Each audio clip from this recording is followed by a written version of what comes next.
warahmatullahi wabarakatuh. Selamat datang kembali di channel Pak Sulis.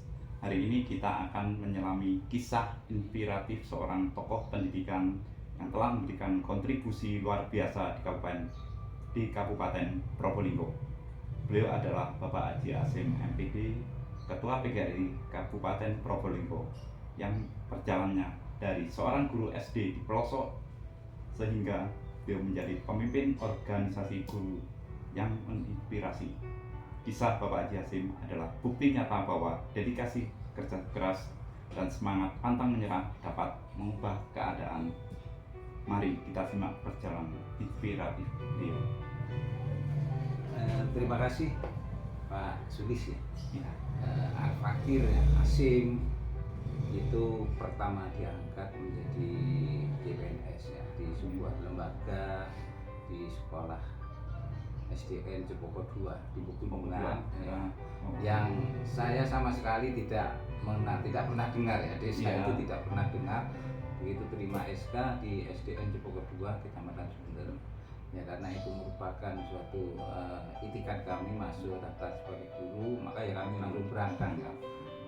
Saya masih teringat betul ketika berangkat itu perjalanan sampai di Kawuk, saya berhenti di bawahnya Sumber, berhenti tanya di mana Jepoko 2. Ternyata masyarakat itu menunjukkan gunung ke atas gitu. Ini yang saya masih ingat sampai sekarang. Orang yang memberitahu itu masih ada, Pak. Iya. Masih ada orang Kawuk ya. Itu di sana, Pak. Yang ditunjuk itu gunung, tidak ada gedung, tidak ada bangunan, hutan. Loh, saya itu kaget. Masa saya ngajar di hutan? Akhirnya saya sampai di Meji ya, di desa Jepoko itu kita sudah papasan sama murid. Murid SD itu sudah pulang, ketemu murid, tanya, murid mana? Jepoko 2. Oh, ini murid saya. Jadi sampai sana itu sudah siang jam 12 lebih. Akhirnya papasan, oh berarti di situ nanti tugas saya mengajar. Ya. Alhamdulillah saya tidak perhitungan panjang lagi karena saya memang bertekad untuk mengabdi sebagai guru. Langsung minggu berikutnya langsung boyongan, Pak. Saya langsung boyongan bersama keluarga ke SDN Jepoko 2. Kebetulan ada perumahan, Pak. Di situ ada perumahan gede itu. Jadi saya bersama anak istri, kita punya anak satu. Nanti kita berangkat ke sana menempati perumahan SD. Iya, perumahan SD. Jadi memang banyak suka dukanya. Awal kita di sana ya transportasi nggak ada, jarang ya, transportasi ke bawah nggak ada. Jadi guru-guru memang jarang pulang. Banyak menetap di sana. Bahkan iya, karena perumahan di sekolahan ya. Memang perumahannya ya serba sederhana ya kita. Tahun berapa itu, Pak? Tahun 90. 90. Nah, tahun 90. Kondisi jalannya ya, udah posisi jalan itu masih makadam. Dari Beji dapat makadam. Ya.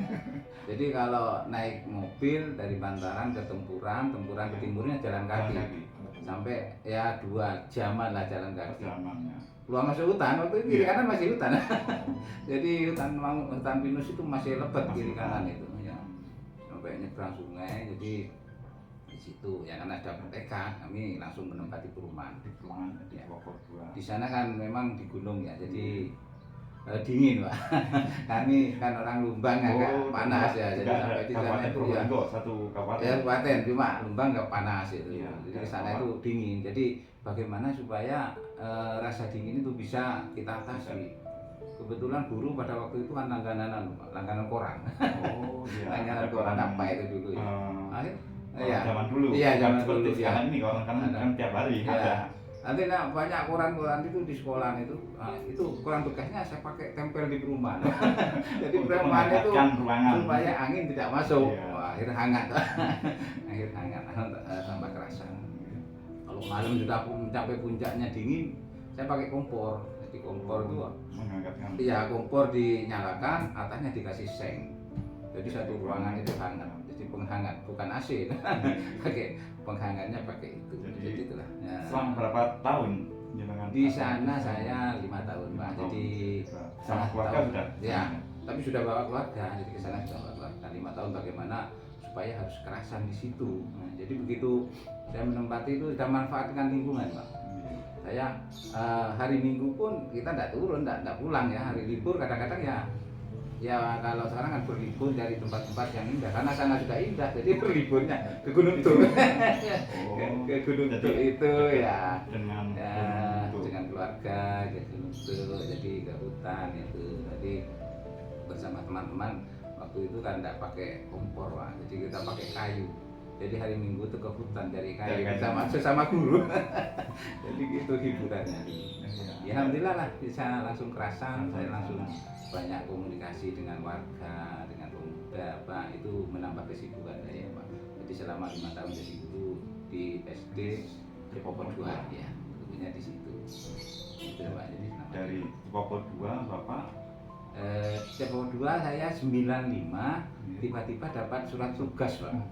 Dapat surat tugas jadi PLH. Kalau waktu itu tidak sampai PLH ya. PLH Kepala SD Cipopon 4. Jadi belum sah. Ya, masih pangkatnya 2B, Pak. Jadi karena masih 5 tahun ya jadi guru, jadi pangkat saya 2B.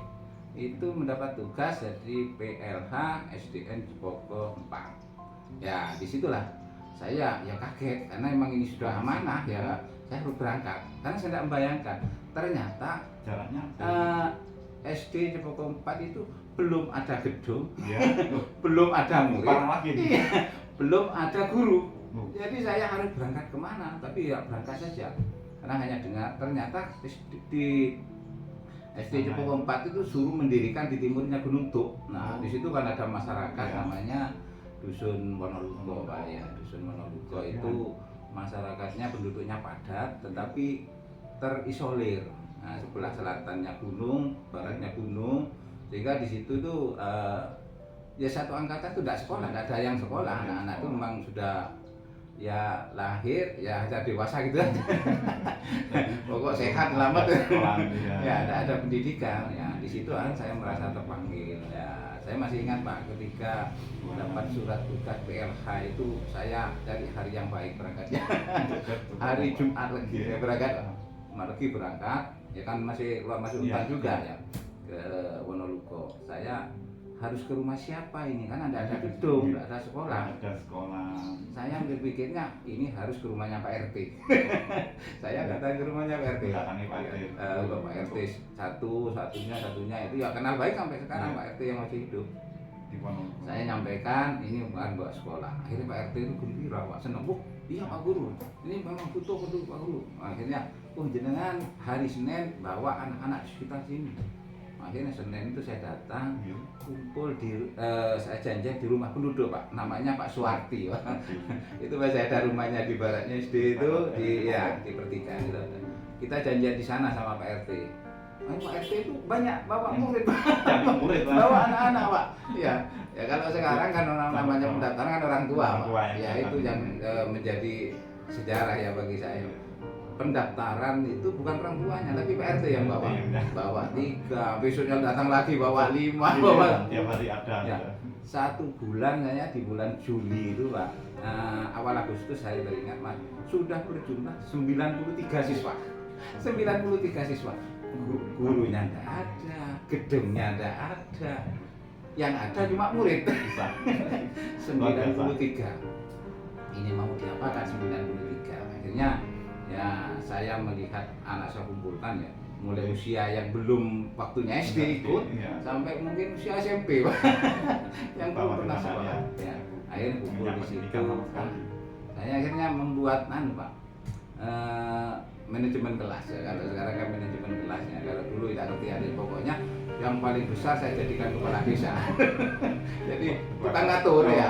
Karena di masyarakat yang dikenal kan Pak Tinggi, Pak Kampung, Pak Jari itu Pak. Jadi akhirnya yang paling besar jadi kepala desa. Ya, di bawahnya itu saya jadikan carik. Akhirnya saya jadikan kampung. Sampai ada petugas keamanan jadi hansip. Nah, karena di masyarakat itu anak-anak tahunya hansip Pak. Ya itu. Jadi saya pakai itu antar jalan Pak. Walaupun 93 siswa saya mengajar seorang diri jalan ya. Tapi ya terus pelajarannya ya kita ambil kan bukan tidak pakai kurikulum dulu ya. Yang penting anak senang gitu. Nah, ini saya cerita di beberapa pelajaran ini saya ambil pokok-pokok Pak. Jadi membaca, menulis, berhitung plus agama dan olahraga. Jadi ini enggak pakai. Pokoknya ini membaca, menulis, berhitung. membaca apa yang mau dibaca. Waktu itu tidak ada buku paket Pak, belum. Nah, Sama sekali. Tidak ada. Tapi guru waktu itu langganan kuncup. Ada Iya. majalah kuncup Pak. Ya, nanti kuncup yang di rumah saya bawa. Pokoknya ada tulisan dibaca. Nah itu sudah belajar baca. Nah, alhamdulillah anak-anak karena semangatnya ya, walaupun baca tidak ngerti, tidak tahu artinya, ya penting baca dulu ya. Kemudian menulis Pak, saya mikir menulis ini kan butuh papan tulis. Waktu itu tidak ada anggaran papan tulis Pak. Saya ke balai desa Pak saya. Jadi ke Bukit Tinggi, balai desa.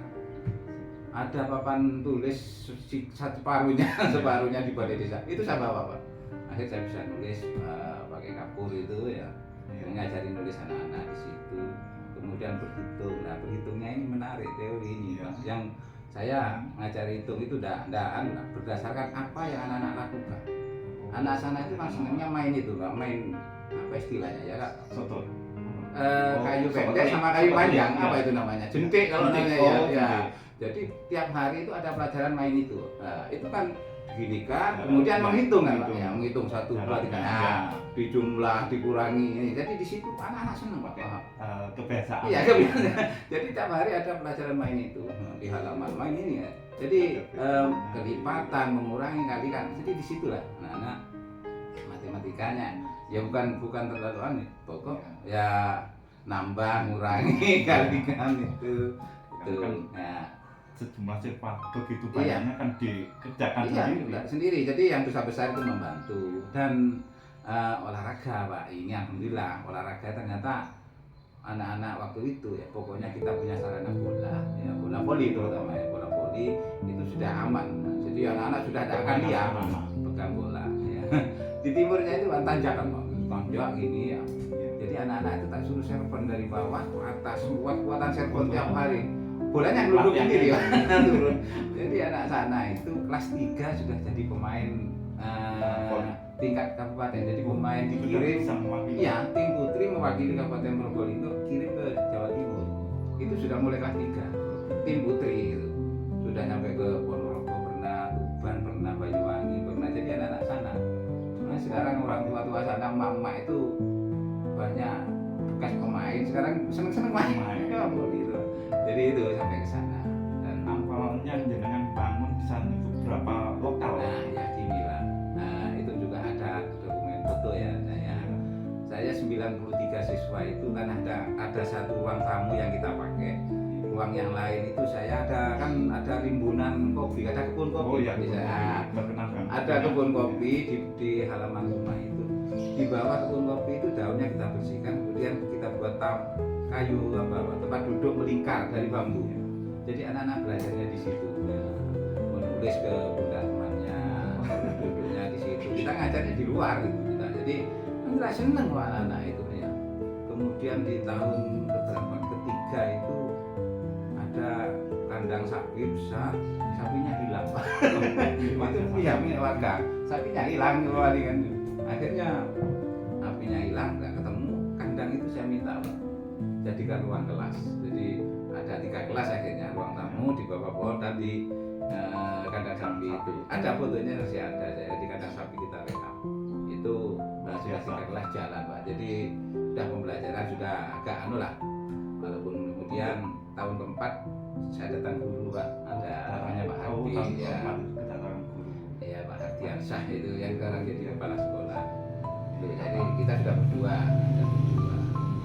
Tapi ya tahun kelima Pak kita kewalahan. Kita tahun kelima itu sudah 5 kelas Pak, 5 tingkat kita kewalahan. Akhirnya saya inisiatif karena mengusulkan ke pemerintah waktu itu masih sulit ya, kita ada sekolah baru gedungnya. Akhirnya saya berinisiatif beli lahan Pak. Nah, jadi saya beli lahan di SD Cepu 4 itu. Saya beli sendiri itu awalnya ya. Uang pribadi. Uang pribadi. Karena ada bantuan, tidak ada BOP, tidak ada bos Pak pada waktu itu tidak ada bos ya, masih BOP namanya itu ya. Akhirnya saya beli tanah di situ karena tidak langsung beli tanah kan tidak langsung dapat bangunan Pak. Tahun pertama saya bangun sendiri. Jadi tanah sendiri. Ya, tanah sendiri. Saya buat gedung di situ dengan berbagai cara. Kita tidak punya uang ya, tidak punya sekolah mau narik tidak mungkin lah karena akhirnya saya berinisiatif ini saya harus bangun dari bukan dari tembok, Pak, dari kayu, Pak. Jadi papan kayu ya. Siap, kalau Akhirnya siapa yang punya kayu? Kan yang punya kayu di sana Perhutani, Pak. Datanglah saya ke Perhutani minta kayu, jadi minta kayu.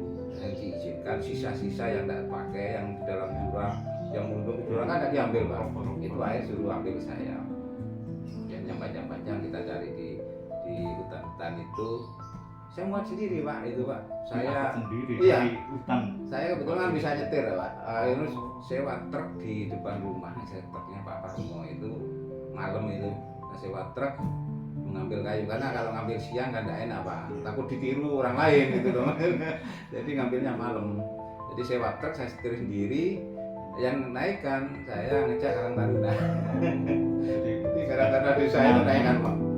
Semalam ngambil di Pelalangan ya, di selatan itu dapat 2 truk, Pak. Jadi 2 truk langsung datangkan itu di udah digaji itu jadi sirap pupuk yang panjang-panjang saya minta di selatan potong digaji. Alhamdulillah lengkap kayunya itu ya dari kayu pinus semua. Sisa-sisa kita minta Perhutani ya. Kemudian kita nyuruh tukang ya. Tukang siapa ini ya? Akhirnya kita yang membayar tukang apa? Nah kebetulan saya waktu itu dipakai desa, Pak, menjadi panitia pembangunan desa tertinggal P2DT ya. Jadi ada proyek Makadam. Jadi saya jadi bendahara, tukang bayar. Tukang bayar tiap minggu bayar. Karena saya bukan uang. Akhirnya orang kerja di jalan yang bisa nukangi, saya masukkan dalam sekolah. Iya. Jadi absennya di jalan ya, tapi orangnya tak suruh garap sekolah. Sampai selesai sekolahnya, jalannya selesai juga. Alhamdulillah selesai. Nah, atapnya waktu itu ada rumah dibongkar, saya minta atapnya seng baru seperti dan ini menjadi sejarah di pendidikan dan kepala dinas pada waktu itu tahu betul Pak Sujono, Pak. Kepala dinas Pak Sujono. Jadi kalau ketemu saya, Pak, kepala dinas itu masih ingat gedung yang didirikan sendiri seperti gubuk gitu, Pak. Ya, ya kayak gudang gitulah 5 kali 15 jadi lebarnya 5 panjang 15 akhirnya punya gedung lah ya. Alhamdulillah tahun 2000 baru kita dapat gedung paling mewah sih Kabupaten Probolinggo lah saya kira, Pak. Karena pada waktu itu belum ada sekolah keramik kan, belum ada. Jadi satu-satunya pembangunan tipe model keramik kaca itu di SD Cepopong 4 ya. Itu nah, langsung diresmikan oleh kepala dinas pada waktu itu. Jadi itu berdirinya, Pak. Untuk gurunya, Pak. Nah, gurunya pada waktu punya gedung itu sudah ada 5, Pak. Ada Pak Arti bersama berdua, kemudian datang Bu Rohana, kemudian datang Pak Pucok. Jadi berlima sama saya. Sudah itulah SD-nya rombelnya 6 kelas sampai kelas 6.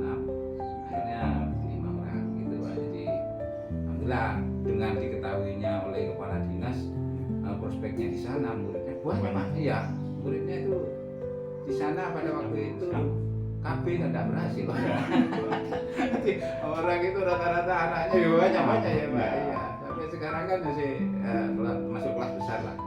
Akhirnya pada waktu kepalanya datang, bangunan tahu kalau muridnya banyak. Akhirnya tahu kita waktu sampai menjadi guru sekolah terlengkap gurunya di SD Cepopong 4. Itu kan hanya ya rata-rata kurang ya. Bahkan itu, Pak, saya waktu itu ada 1 guru agama ya. Kemudian dari Kemenak diberi guru agama lagi. Kebetulan lagi yang guru agama 1 ini suaminya sarjana agama juga, Pak Sukari, suruh ngajar juga. Kemudian juga ada guru agama MUI, Pak. Ada angkatan MUI itu ada. Guru agama saya pakai. Kenapa saya prioritaskan guru agama di sana? Karena kan sana basisnya ya udah tanda kutip itu awam dan masih kejahatan banyak orang-orang tambahan gitu. Di situ. Jadi pakai guru agama yang banyak, Pak, saya, Pak. Jadi pelajaran itu banyaknya. Tujuannya untuk pendidikan Pendidikan agamanya. karakter agamanya. Ya, alhamdulillah.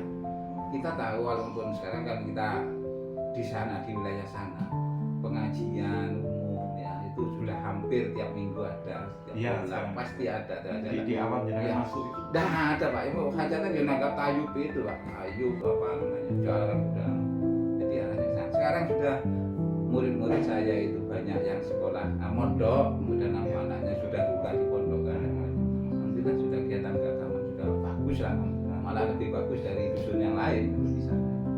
hasilnya banyak guru agama. Itu di sana Pak. Kalau sendiri kan Untuk di SD. sana itu salah satu muslim ya. Iya. Apa juga di daerah sana itu apa termasuk juga muslim atau kan kalau di tempat daerahnya agamanya Hindu. Ya kalau di daerah atas itu banyak Hindu Pak. Di sana itu agamanya Islam, tapi Islam KTP ya itu Pak. Jadi syariatnya itu banyak kurang paham dan ada pengakuan yang penting KTP-nya Islam gitu. Mayoritas semuanya Islam. Cuma untuk melaksanakan ibadahnya itu masih awam. Jadi kita makanya guru agama yang banyak itu sangat menentukan sangat pendidikan karakter. iya. Jadi pendidikan karakter sampai kita mulai dari sana seperti saya sering cerita ya ke teman-teman. Kalau karakter itu mengucapkan salam itu sudah saya sekian puluh tahun saya terapkan di sana. Kenapa saya menerapkan ucapan salam, assalamualaikum itu? Nah, ketika suatu saat ada wali murid meninggal, saya datang untuk nyelawat, untuk takziah. Nah, di ruangan itu banyak dari tokoh-tokoh warga di situ duduk. Saya masuk mengucapkan salam, assalamualaikum. Jawabannya apa di sana? Ya Pak Guru, assalamualaikum kian. Itu jawabannya. Saya berarti belum masih awam betul untuk menjawab salam. Nah, saya wajibkan siswa datang pulang ketemu siapa itu wajib mengucapkan salam. Jadi kebiasaan sampai sekarang. Waktu bukti kan kita kalau mama usaha anak-anak sekarang kan sudah mulai tahu nih. Jadi karakter orang memang perlu itu. Sejak dini. Iya. Jadi di situ saya SD-nya yang menjadi kepala SD pertama di SDN Cepongkompat ya. Sampai sekarang ya masih termasuk SD besar kan sampai Iya, sekarang walaupun terbaru. Sana pun setelah ada SD kan juga ada SMP. Nah, itu bagaimana Pak, sih? ya. Nah, karena pada waktu peresmian dulu itu kan hadir juga Pak Sujono Kepala Dinas, kemudian Pak Supanur sebagai belum Pak, masih kasih sarana ya kabin serprasi ya. Datang juga melihat banyaknya itu akhirnya di sana dibuka SMP 1 atap. SMP 1 atap itu di sana ternyata berkembang pesat Pak. Karena kepala SMP-nya saya, Iya. kepala SD-nya juga saya. Oh. Jadi saya berlakukan Pak, kelas 6 itu tidak lulus. Jadi di masyarakat kelas 6 tidak lulus, naik ke kelas 7. Orang lagi ya, jadi aman ya. Jadi image di masyarakat itu di wali murid itu dari kelas 6 itu naik ke kelas 7. Jadi naikkan. Ijazah tidak saya berikan Pak. Salah sebetulnya tapi ya ijazah itu saya pilih. Nanti ijazahnya kalau sudah lulus SMP membawa ijazah 2. Ya, alhamdulillah 100% anak-anak dari SD itu naik langsung melanjutkan ke sana. bahkan sampai terbanyak kedua Pak muridnya Pak, Kabupaten Probolinggo. Setelahnya Gili, SD 1 atap Cepongkompat. Ya, terbanyak kedua. Tahun 2006. SMP 1 atap ya. 2006 dan gurunya kan ada guru SMP-nya Pak. Saya memanfaatkan teman-teman SD. SD yang Ya, alhamdulillah lah teman-teman itu menjadi hiburan juga. Jadi pengisi waktu. Nah, paginya ke SD. Sebagian kan saya masukkan sore Pak. Jadi karena kelasnya kosong jadi masuk pagi sore di tempatnya di SMP 2 sana. Jadi paralel. SMP-nya paralel. Yang masuk pagi itu kelas A, waktunya masuk sore. Tuh. Jadi murid menampung di sekitar tempat poskonya guru-guru. Akhirnya guru-guru satu gugus itu hampir kumpul di sana Pak. Ya, karena guru-guru kan banyak tinggal. iya, banyak tinggalnya itu di sekitar rumah saya dan ini yang juga banyak bermanfaat ya. Teman-teman itu kan tidak mikir pulang karena kumpul, jadi diskusi dengan sama guru, sore kumpul, siang kumpul, malam juga kumpul. Nah, kerasa Pak. Saya carikan tempat, ada yang kos 50 kan ada. Saya sempat beli rumah Pak di selatan itu. Ada rumah saya beli berapa 4 juta berapa dulu. Ditempati sampai 4 jodoh. Awalnya bujang-bujang Pak, mungkin juga dengan ceritanya ya. Orang-orang masuk Pak Arti dapatnya di sana, Pak Pujo dapatnya di sana. Banyak ada teman-teman yang dapatnya di sana. Datang bujang, kemudian karena akrab kubur, akhirnya muncul Trisno.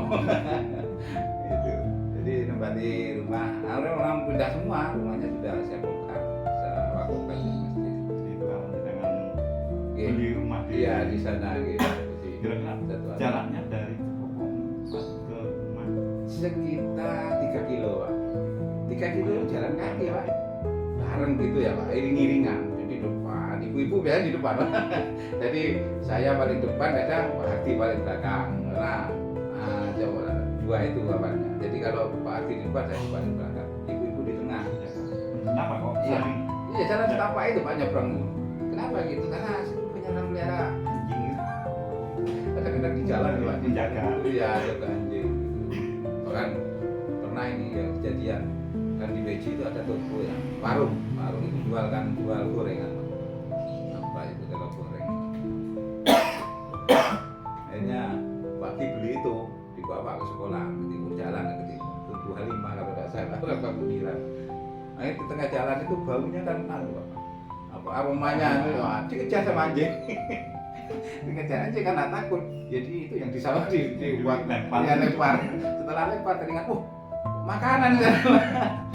Itu kalau dulunya ya. Itu lah Pak. Suka duka. Senang Pak. Guru SD pelosok Di pelosok Pegunungan. ya. Itu ya termasuk paling baru Pak. SD kan berdirinya 95. Yang terakhir di Sumber. Tapi kontribusi murid tiap tahun jadi pemain voli tingkat kabupaten dikirim Jawa Timur itu sudah pelaras. Mapel Pak juga nggak kalah lah lomba mapel pada waktu itu, lomba mapel. sering juara umum lah di tingkat kecamatan ya, karena saya memang indikatornya itu saya lomba bukan hasil ujian. Jadi lomba kalau di lombanya itu menang ya berarti Anda berhasil itu. Karena kalau hanya di ujian ya di situ saya pada waktu itu alhamdulillah sampai dengan satu atapnya juga jadi kelas lah besar lah. Jadi dengan jadi kepala SMP sekaligus kepala Sekolah sekolah SD, SD ya. sekaligus kepala sekolah SMP. ya. Itu sampai tahun berapa? Akhirnya pada tahun 2011 Pak. 2009 Pak, 2009 kemudian dipecah. Nah, akhirnya datanglah kepala SD-nya Pak Subidianto kalau tidak salah pertama. Ya, Dengan kepala sekolah. saya di SMP-nya gitu. Jadi pas sudah jadi sudah lembaga tidak jadi satu, jadi cuma namanya tetap satu atap. Jadi 2000, nah kemudian 2011 ke SMP Negeri 2 itu akhirnya Pak di situ Pak. Sisa ke SMP lah. Biasanya kan jenjang SD dan SMP itu kan beda. Oh iya. Nah ini yang menjadi juga Pak. Saya ada dilema Pak. Iya. Ketika dapat sertifikasi ya, Iya. dan sertifikasi saya kan guru SD. Iya. Ketika pada waktu ada validasi ada Pak, apa namanya yang tidak sinkron, jadi tidak sih Pak 2 tahun. Selama 2 tahun. Iya 2 tahun saya tidak dapat sertifikasi. Saya mau balik ke SD, kasihan yang SMP anak-anak dengan. Akhirnya saya sudahlah. Saya yakin pada saatnya mungkin nanti ada rezeki tersendiri. Saya tetap bertahan di SMP. Ya, SD-nya walaupun sertifikasi. Alhamdulillah tahun kedua tanpa kita Pak, ternyata ada panggilan sertifikasi lagi. Jadi saya PPG Diklat lagi ya. Kita di Jember, kita lanjut. Nah, ya hilang 2 tahun tadi tidak apa-apa. 2 tahun itu kehilangan ya. Nah, Sudah dapat sertifikat yang perjuangan beliau guru kita. pendiri SD, pendiri SMP, di SMP pun Iya. kehilangan Iya. sertifikasinya. Oke. Jadi mungkin Pak sudah menjadi takdir saya diangkat itu sebagai pendiri-pendiri. Jadi pendiri-pendiri. Pendiri pendidikan Iya. Probolinggo tidak sia-sia kita milih Iya. sebagai provinsi. Pada waktu itu Pak, saya mendirikan SD ya, kemudian mendirikan SMP satu atap. Kemudian di lulusan satu atap Pak, saya masih ingat. Ketika lulus satu atap terbesar saya undang kepala dinas Pak. Kepala dinasnya Pak Suparnut ya. Akhirnya anak-anak itu karena memang sudah menyatu dengan guru-guru dengan kita, ditanya oleh beliau, kalian setelah lulus kalau misalnya ada SMK melanjutkan? Akhirnya semua mau melanjutkan Pak. Saat itu juga diumumkan sama beliau, di sini akan dibuka SMK Negeri Sumber. Masyarakat tepuk tangan semua. Saya yang pusing. Ini di mana nanti siapa gurunya? Alhamdulillah kita koordinasi, saya mendirikan SMA Sumber Pak, SMA 1 Sumber. Kemudian ada teman Pak Kirno mendirikan SMK Negeri 1 Sumber. Supaya tidak sama-sama SMK, saya milih SMA-nya karena lebih ringan lah Pak. Guru-guru lebih mau. Akhirnya cikal bakalnya SMA Sumber itu saya mendirikan pertama Pak. Cikal bakal SMA. Iya, SMA 1 sekarang yang itu. ada di Tempuran. Ya, yang mendirikan saya. Cuma pada waktu itu saya merasa kepala SMP 1 Sumber, Pak almarhum ya. Jenengan yang tanda tangan, yang pegang stempel, yang operasional saya yang nanggung semuanya itu. Berdiri 6 bulan saya tanggung pribadi, Pak. Itu termasuk operasional ya. Jadi 6 bulan sebelum ada gurunya, Iya. belum ada kepala sekolah. Sekolahnya. Yang ngajar ya teman-teman guru. Karena sudah ditunjuk Iya, oleh sudah kepala dinasnya. mendirikan SMK, karena memang tidak ada Pak di sana, tidak ada SMA, tidak ada SMK. Ini ya banyak dukungan dari teman-teman, walaupun awalnya itu alot Pak, jadi alot. Ceritanya itu awalnya itu karena teman-teman merasa apa yang akan saya ajarkan di SMA, kalau memang saya di SMP saja ilmunya pas-pasan gitu. Ya. Saya memberikan masukan, ada semangat saja yang penting itu. Hari pertama jenengan masuk sudah ceritakan selama belajar di SMA. Cerita ke murid, besok si B masuk, besoknya lagi. Baru 1 minggu berikutnya saya carikan buku, Pak. Belikan buku-buku di LKS, buku pegangan di toko Hanafi. Itu nanti pegang guru dah. Jadi sudah bisa ngajarkan materi. 6 bulan ada kepala sekolahnya yang definitif. Alhamdulillah saya mundur, Pak. Jadi itu termasuk itu. Perjuangan. Jadi sudah merintih sudah SD, SMP, SMA, SMP. Suatu ketika setelah dari sana itu Pak, akhirnya pemerintah itu dapat USB SMP 2 Sumber. Jadi dapat SMP 2 Sumber. Ini yang kebetulan saya yang diberi tugas untuk mendampingi konsultan dari pusat itu. Survei SMP 2 di Dombo. Ternyata di sana itu tanahnya tidak cukup Pak. Tanahnya tidak cukup, akhirnya tim verifikatornya itu mau pulang kembali. Sedangkan jatah ini untuk Probolinggo. Ini kalau pulang eman-eman untuk Probolinggo. Saya berupaya Pak, sesuai dengan petunjuk kepala dinas, berupaya bagaimana supaya unit ini untuk Probolinggo tidak lepas. Dan Sumber butuh SMP 2. Akhirnya saya bawa ke Jepoko. Saya bawa ke ladang saya. Jadi saya punya ladang pertanian, saya bawa. Ini Pak, tolong disubur Pak, disuruh ini ladang saya Pak. Oke. Di SMP 2 itu. Karena oh ya cukup ini, alhamdulillah tidak kembali Pak. Jadi pakai ladang saya, ya, tanah saya, dan sudah diajukan ke pemerintah pada waktu itu sudah diproses. Itu SMP 2. Jadi merintih lagi di SMP 2. Jadi berakhir di SMP 2 itu saya merintihnya Pak. Jadi SMP 2 selama kurang lebih mulai 2011 sampai 16. Nangkep SMP, jadi kepala sekolah SMP 2 kan? Iya, di SMP 2. Jadi akhirnya saya definitif di SMP Negeri 2 Sumber, sudah negeri sudah. Kalau sebelumnya kan satu atap. Iya. Sekarang Akhirnya jadi SMP Negeri, SMP 2. Alhamdulillah kita pada waktu itu kan swak lola Pak. Jadi bangun sendiri. Bangunannya emang di atas speknya ya, termasuk bisa dilihat sekarang gedungnya pakai dinding batu, atapnya cor yang bagus semua. Emang saya anggap membangun rumah sendiri. Jadi memang bagus lah, speknya sampai di atasnya lah ya. Emang saya tangani sendiri kan swak lola Pak. Sampai ada Pak, saya sering cerita ke teman-teman, ada kenangan yang tersendiri di sana.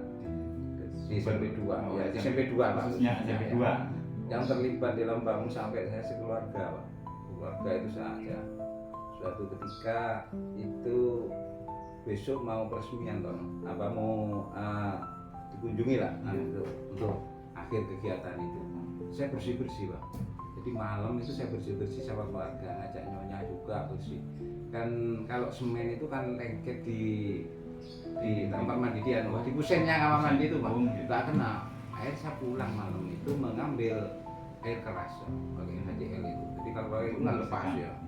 Cuma saya itu ngawurnya itu ngambil itu sambil bawa roti Pak, karena lapar malam.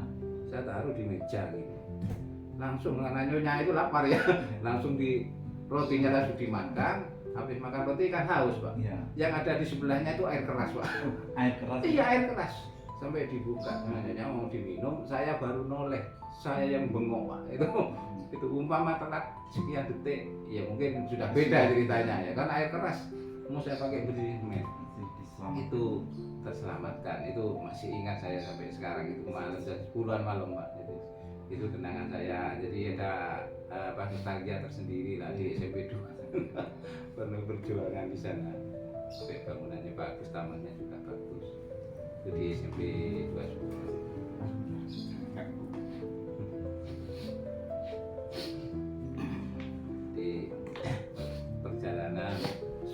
hanya di kritis SMP 2 Sumber juga kritis sebagai pendiri.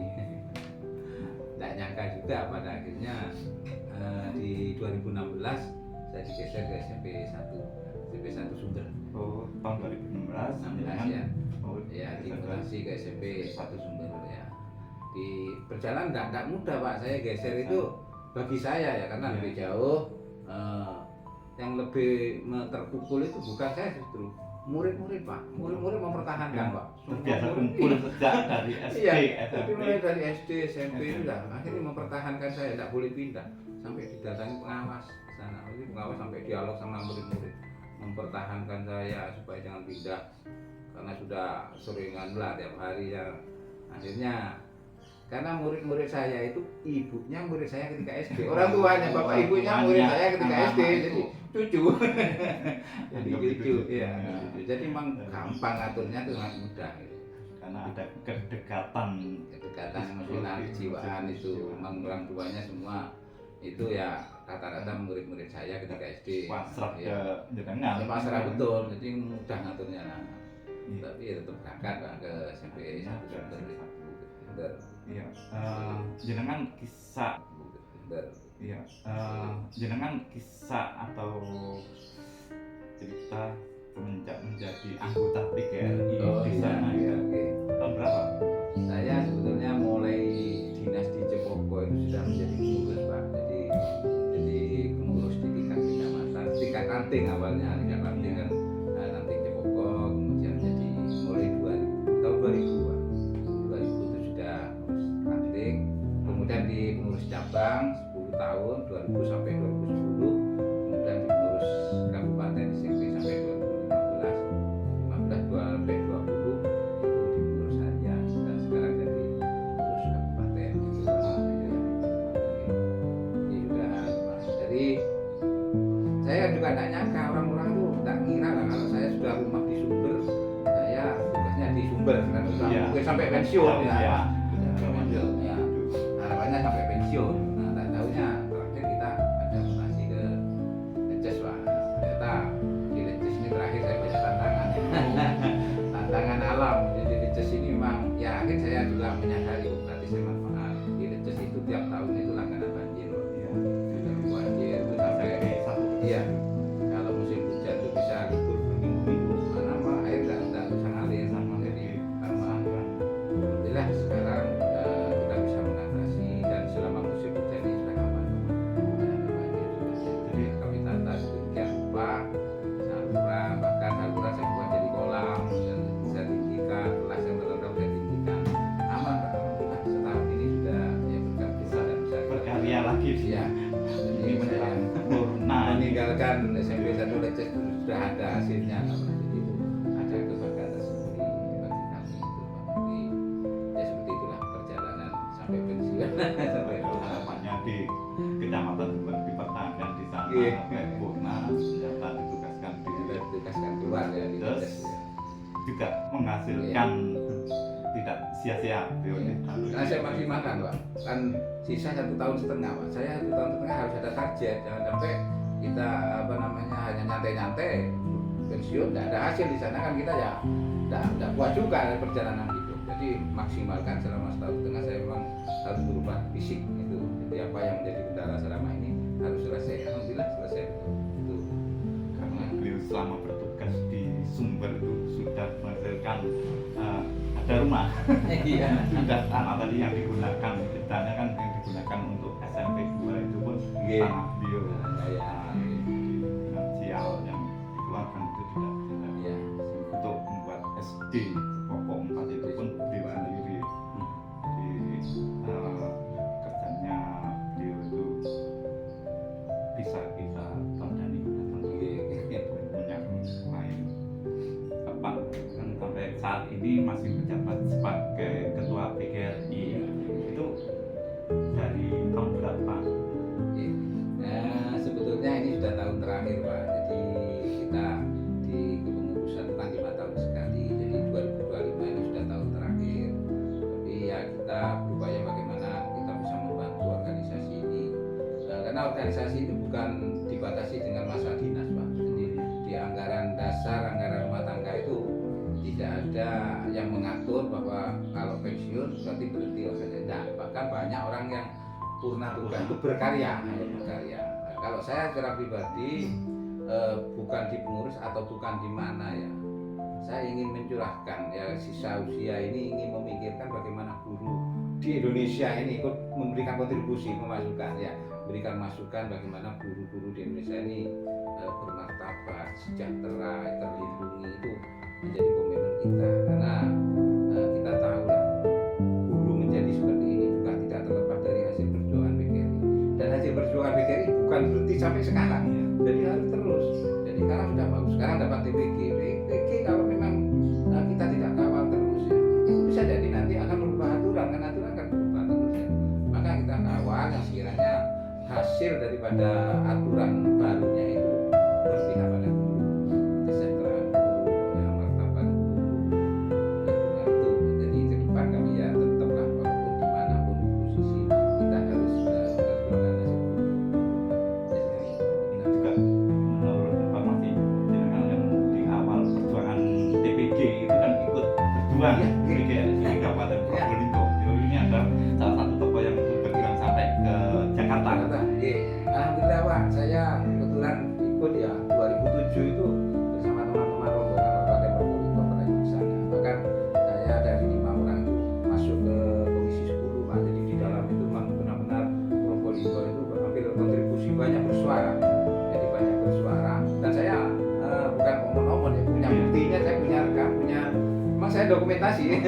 Yang foto-fotonya juga ada. Jadi memang Probolinggo yang banyak memberikan masukan kepada pemerintah 2007 supaya ada PP yang mengatur. Nah, akhirnya PP-nya turun 2009. Nah, akhirnya kan sertifikasi aman kalau PP-nya sudah turun gitu. Sehingga ya bukan hanya Probolinggo yang berjuang se-Jawa Timur datang ke sana, tapi yang banyak memberikan bersuara di ruangan itu. Saya saksi hidupnya. Itu dari Pengurus Probolinggo, Bang. Dokumentasinya saya ada gitu. Seperti TPG itu juga ada Pak yang unjuk rasa sekian 3 kementerian itu yang berseragam lain, ada semuanya seragam PGRI PGRI murni. Itu jadi yang perlu anggota tahu itu memang di situ. Jadi hasil perjuangan yang nyata lah Pak. Kita ya merasakan benar lah hasil perjuangan PGRI. Jenengan sebagai pengurus atau di PGRI. Pada waktu itu saya sebagai pengurus Pak, masih kecamatan Pak, jadi ketua di kecamatan, ketua di kecamatan Sumber, jadi ketua PC ya 2007 ya.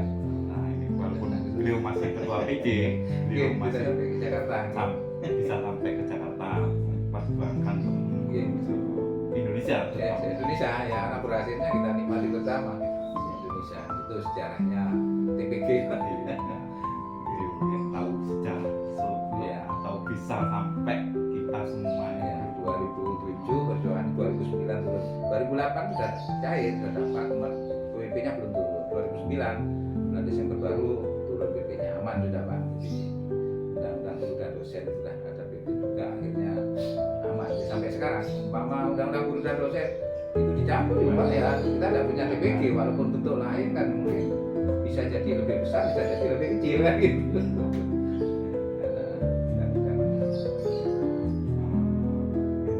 Di periode sekarang ini jangan di tahun sekarang periode yang keberapa Ini periode pertama Pak, ya, saya sebagai ketua itu di periode pertama. Jadi mulai 2020 karena COVID, 2021 kita konkernya, konkapnya, jadi sampai 2025 ini periode pertama.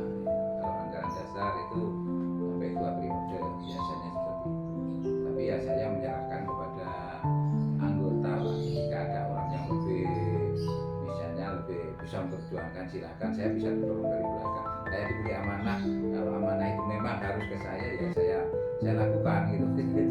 Jadi mengalir lah, itu mengalir aja gitu. Saat ini kan PGRI sudah punya target ingin membuat gedung Iya. kan masih di periode jenengan Iya. Itu menjadi program prioritas Pak. Jadi kepengurusan kita ini karena termasuk satu-satunya ya organisasi tingkat kabupaten tidak punya gedung. Itu satu-satunya Probolinggo. Yang lain mungkin punya yang lebih mewah, ada juga yang sederhana nempel di mana kita tidak ada.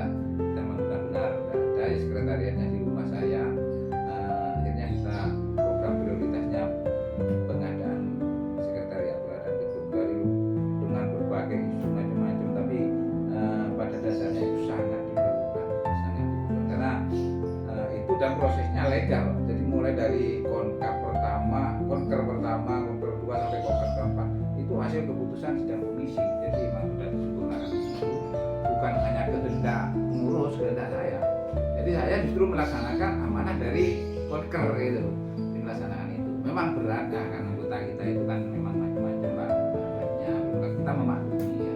Tapi kita juga harus mensukseskan, karena dengan adanya gedung itu kita punya identitas, kita jadikan pusat layanan, kita melayani anggota. Kalau nggak temu tempatnya mau melayani di mana, jadi harus ada tempat. Yang kedua, kita guru itu tiap hari kan pasti ada kegiatan guru Pak, kelompok-kelompok musyawarah guru, KKG, MGM, BMA, KKS itu ada, umpama dipusatkan di sana, otomatis ini mengurangi beban di lembaga yang sementara ini kan menempati lembaga, muridnya digeser, rapat kan ada rapat, pusat di sana sudah. Jadi padahal itu sebuah organisasi besar. Organisasi besar, ribuan anggota kita Pak.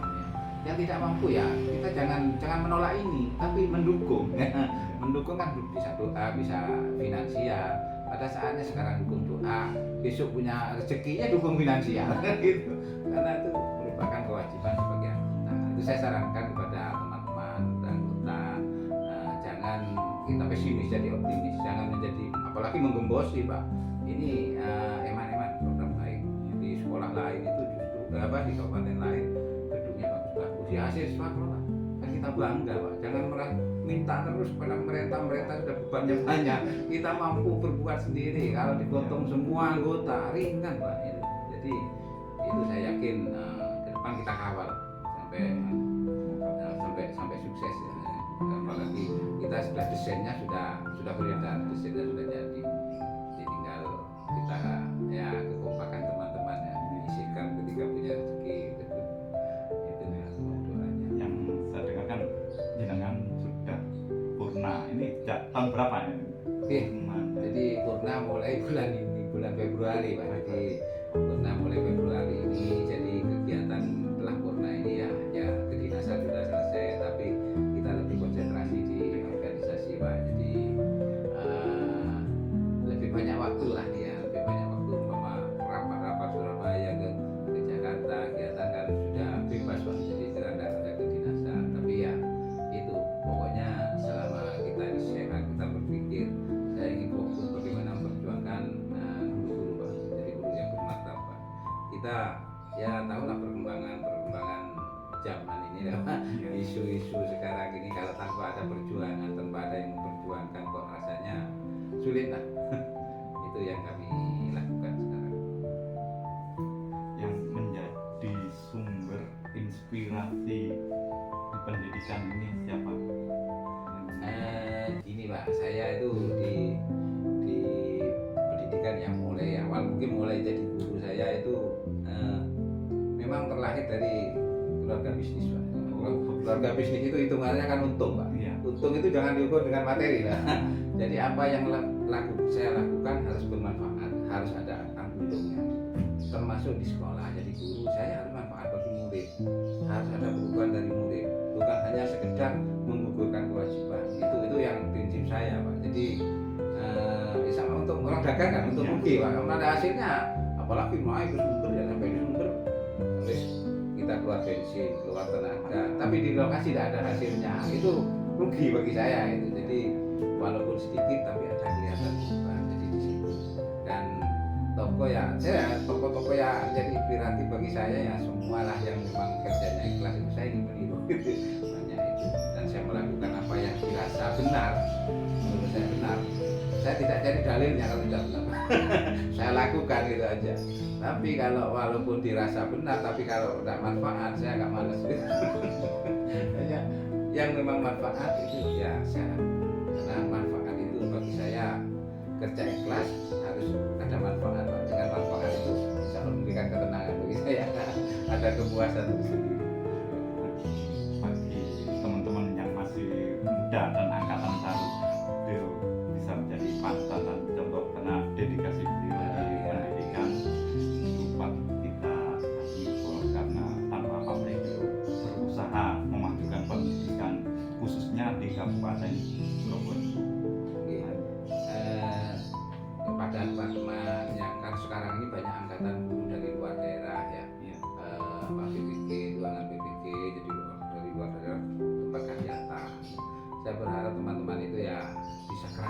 bisa memanfaatkan itu aja.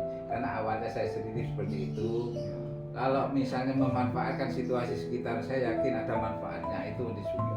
Saya datang ke sana tidak bawa apa-apa. Dengan uang haji pada waktu itu campur itu 46.000.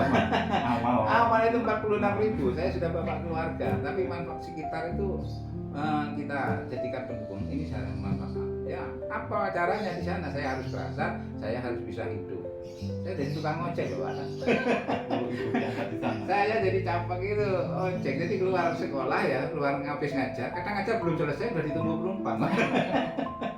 Saya ngojek ya, pakai sepeda motor CB, ngojek keluar itu, kemudian jualan, saya buka ini kreditan, terus buka apa namanya bengkel lah, ingat enggak? Saya juga pernah jadi guru SD itu bengkel, jadi kebetulan ngajar, iya. Selesainya ngajar itu saya sudah ditunggu pasien, jadi bengkel, ngojek, dan kemudian lama-lama akhirnya saya nyanyi nganggur, saya buka buku kelontong itu, Pak. Alhamdulillah, ya kalau udah niatan, Pak. Awalnya ya dengan modal kecil saya bisa konsep besar, nah, pada waktu itu ya jadi terbesar lah di semua sana, karena saya sampai punya nasabah sebanyak 600, Pak. Jadi 600 kan banyak karyawan, pada itu karyawan jauh ya. 600-an nasabah saya setiap tahun itu saya beli bonus itu sampai 600 ya, Pak. Jadi omset itu sampai ya puluhan juta lah. Dari situ lah saya bisa tambah kerasan di sana. Dan itu saya manfaatkan, Pak. Saya kulaan itu kan sore, Pak. Jadi kebetulan kuliah, Pak. S1-nya kuliah di SMP ini TKIP PGRI Pasuruan di Probolinggo. Jadi saya kuliahnya malam, turunnya itu siang, Pak. Kulaan dulu, habis kulaan saya ke tempat kuliah. Malam pulang ke atas itu bawa kulaan. Jadi saya dapat ilmu S1 dapat dagangan. Setiap seminggu 3 kali, Pak. Itu wirawiri. Naik turun. Iya, naik turun itu sambil kuliah, sambil bawa barang dagangan itu. Itu. Jadi jika kerja keras itu sudah biasa. Bahkan orang tak percaya, mungkin kayak jenengan mungkin tak percaya saya bisa ngangkat 101 kintal itu mungkin tak percaya, Pak. Gula 1 karung itu saya angkat sendiri. Nurunkan dari truk ke toko itu saya angkat sendiri, Pak. 3 ton itu pada waktu itu ya. Seperti manol. Iya, manol. Kalau dulu kan enggak ada itu, Pak. Ya saya manoli sendiri gitu. Angkut ke toko karena memang konsepnya besar. Jadi tiap minggu itu saya bisa 1 truk, Pak. 1 truk beras, gula dan sembako itu 1 truk. Itu sudah. Jadi saya lakukan diri. Tapi pernah gini saya, Pak, juga ini pengalaman. Iya. Saya ada pengalaman jatuh ketika kuliah, kulaan sandal, Pak. 1 karung besar itu sandal swallow itu kan waktu itu. Kan berat itu. Jadi saya muat sepeda di tanjakan Sumber itu ngangkat. Balik saya ketinggian sepeda. Jadi itu pengalaman jatuh sampai sekarang saya sering kecepit. Karena Suka dukanya. Ya, kita turun gunung yang ada di Sumber. Iya, jadi yang namanya kerja ikhlas itu, kerja ikhlas pasti hasilnya juga ada manfaatnya. Perbandingan teman-teman yang angkatan baru ya, kalau Ya, sekarang dengan dunia tahun 90-an itu jauh sekali. Jauh sekali. lebih. Jadi bersyukurlah teman-teman yang diangkat pada saat ini. Ya, jadi kita sarankan teman-teman itu kalau memanfaatkan lingkungan, bisa kerasan, bisa dengan kerja ikhlas itu insya Allah akan berkah. Itu hanya akan berkah ya. Kita ya kalau misalnya datang langsung kalau saya tempat yang terpencil ini, yang berpikir itu negatif, kapan saya turun, kapan saya pindah, itu hanya setiap hari itu jadi beban, Pak. Udah nikmati saja. Jadi tempat yang sulit jadikan rekreasi. Jadikan rekreasi. Jangan jadikan beban. Kalau jadikan beban jadi penyakit. Jadi jadikan rekreasi ya, tempat-tempat yang gitu ya. Insya Allah hidupnya akan berkah gitu aja. Dan ada teman-teman yang sekarang yang harapan atau keinginan Bapak sebagai ketua PGRI untuk guru-guru serta generasi muda atau anak-anak didik di Kabupaten Probolinggo. Kita berharap ya apa yang saya ceritakan dari awal itu kalau memang itu bisa jadikan perbandingan ya. Nah, apa yang kita lakukan dulu dengan yang sekarang ini mungkin jauh berbeda ya, maka pengalaman-pengalaman kita ambil segi baiknya. Dan saya berharap pada teman-teman guru dengan bekerja yang di tempat yang sulit pun, kalau memang kita lakukan dengan ikhlas, insya Allah akan membawa manfaat bagi yang bersangkutan juga bagi keluarganya, bukan itu. Dan terutama juga kepada anak-anak yang murid saya masih setiap di tempat ngajar ya, di tempat saya pimpin lembaga Anada sekarang, jadilah guru yang baik. Guru yang baik itu adalah bukan guru yang pandai segalanya, tapi guru yang menjadi inspirasi bagi para siswanya.